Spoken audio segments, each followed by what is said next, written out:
தோல்வி பயத்துல திமுக வழக்கம் போல தன்னுடைய தில்லாலங்கடி வேலையெல்லாம் நாடகமா அரங்கேற்ற ஆரம்பிச்சுட்டாங்க. நேத்து கூட பாலிமர் செய்திகள்ல ஒரு செய்தி வெளியாகி வந்துச்சு.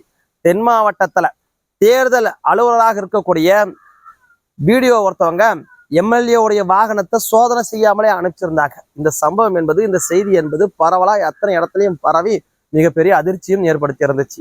இன்னைக்கு அதுக்கு ஒரு நாடகத்தை அரங்கேற்று இருக்கிறாரு திமுக அமைச்சர் எஸ் சிவசங்கரன் அவருடைய காரை ஜெயங்கொண்டம் பகுதியில தேர்தல் நடத்தும் அலுவலர்கள் சோதனை பண்ணிட்டாங்களாம். சோதனை பண்ணிதானே ஆகணும்.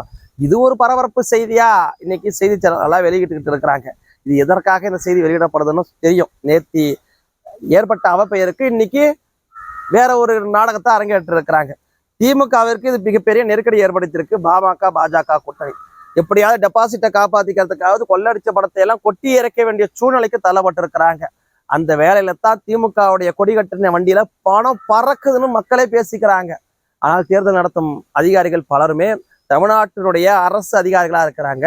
தமிழ்நாடு அரசை ஆளு கொண்டிருக்கிறவர்கள் திமுகவினர்கள். நாளைக்கு தேர்தல் முடிஞ்சதுக்கு அப்புறம் நம்ம மேல எதையாவது நடவடிக்கை எடுத்துருவாங்களோன்னு அச்சப்பட்டுக்கிட்டு கண்டும் காணாமலும் இருக்கிறாங்கன்னு ஒரு செய்தி இருக்கு.